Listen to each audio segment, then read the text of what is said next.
এক স্বতঃস্ফূৰ্ত প্ৰতিবাদ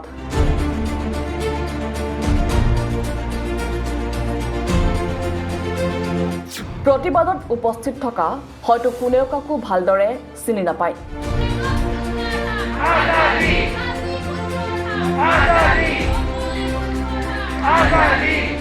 কিন্তু এটা গুহাৰিতে ওলাই আহিছে সকলো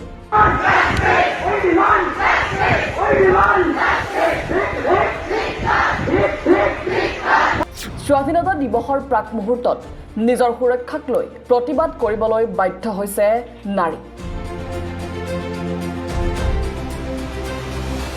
এয়া কালি অৰ্থাৎ বুধবাৰৰ গুৱাহাটীৰ দীঘলী পুখুৰীৰ দৃশ্য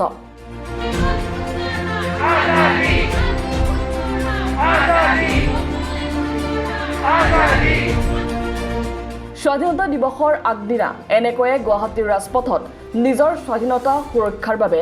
মাজনিশা ওলাই আহিল ৰাজ্যৰ সচেতন মহিলা ইতিমধ্যে পশ্চিমবংগৰ ৩১ বছৰীয়া মহিলা চিকিৎসকগৰাকীৰ ধৰ্ষণ আৰু হত্যাকাণ্ডৰ বিষয়ে সকলো অৱগত হৈছে দেশজুৰি প্ৰতিক্ৰিয়া সৃষ্টি হৈছে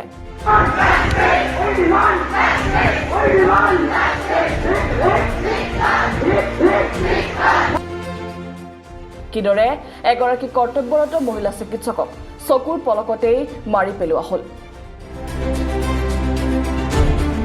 সেই কথাই জোকাৰি গৈছে দেশ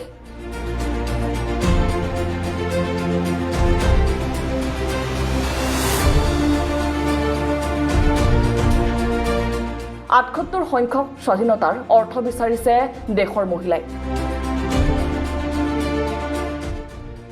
কিয়নো আজিৰ দিনটোত যদিও ব্ৰিটিছৰ কবলৰ পৰা দেশ মুক্ত হৈছে কিন্তু পুৰুষতান্ত্ৰিক মনোবাদী চিন্তাধাৰাৰ পৰা কোনোদিনেই মুক্ত নহল দেশ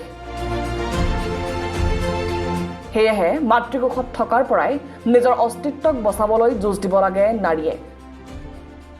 আজি ৭৮ বছৰে নাৰীক ভোগৰ সামগ্ৰী হিচাপে গণ্য কৰি আহিছে প্ৰতিগৰাকী পুৰুষতান্ত্ৰিক ব্যক্তিয়ে কোনো এক স্থানতে সুৰক্ষিত নহয় মহিলা সেয়া উন্মুক্ত ৰাজপথ হওক বজাৰ হওক শিক্ষানুষ্ঠান হওক ধৰ্মীয় স্থান হওক ৰাজহুৱা যাতায়াত হওক অথবা নিজৰ ঘৰখনেই হওক প্ৰতিটো স্থানতে যেন নাৰীক দমন কৰিবলৈ এগৰাকী নৰপিশাচ ৰৈ থাকে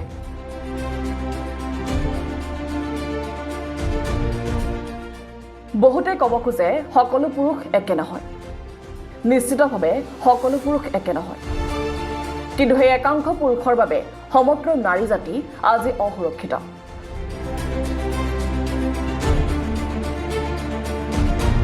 হয়তো এনে এগৰাকী মহিলা নাই যিগৰাকী মহিলাই নিজৰ জীৱনত শাৰীৰিক অথবা মানসিক শোষণৰ বলি হোৱা নাই সেয়া কোনো অচিনাকি ব্যক্তিৰ পৰাই হওক অথবা কোনো আত্মীয়ৰ পৰাই এই সকলোবোৰ দিশ লক্ষ্য ৰাখি গুৱাহাটীৰ এগৰাকী উদ্যোগী মহিলা সাৰা হামদানে সামাজিক মাধ্যমত এক প্ৰতিবাদী কাৰ্যসূচীৰ আহ্বান জনায় ৰিক্লেইম দ্য নাইট শীৰ্ষক তেওঁ শ্বেয়াৰ কৰা এই পোষ্টাৰখনত পশ্চিমবংগৰ চিকিৎসকগৰাকীক ন্যায় দিয়াৰ লগতে নাৰী সুৰক্ষা আৰু এক পৰিৱৰ্তনৰ বাবে নিশা ওলাই আহিবলৈ আহ্বান জনোৱা হয় সকলোকে আৰু বুধবাৰে অতি স্বতঃস্ফূৰ্তভাৱে এই প্ৰতিবাদত অংশগ্ৰহণ কৰে ১০০ৰো অধিক লোকে সমগ্ৰ দেশজুৰি এই প্ৰতিবাদ সাব্যস্ত কৰিছে দেশৰ নাৰী সমাজে আচলতে এই মুহূৰ্তত প্ৰতিগৰাকী নাৰীয়েই দুখ খং ক্ষোভত জ্বলি আছে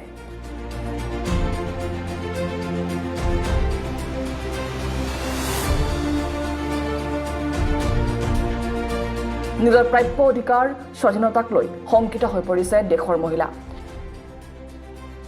কিন্তু এইখন দেশত সংবাদ মাধ্যমক নিজৰ হাতৰ মুঠিত আনিব বিচৰা চৰকাৰখনে এগৰাকী নাৰীক সুৰক্ষিত কৰাত প্ৰতিবাৰে ব্যৰ্থ হৈছে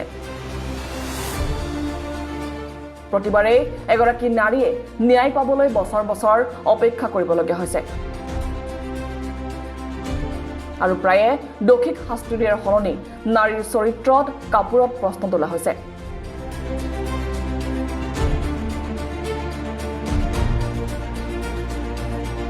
সেয়েহে নিজৰ সুৰক্ষাৰ স্বাৰ্থত মাজনিশা প্ৰতিবাদ কৰিবলৈ স্বতঃস্ফূৰ্তভাৱে ওলাই আহিছে দেশৰ মহিলা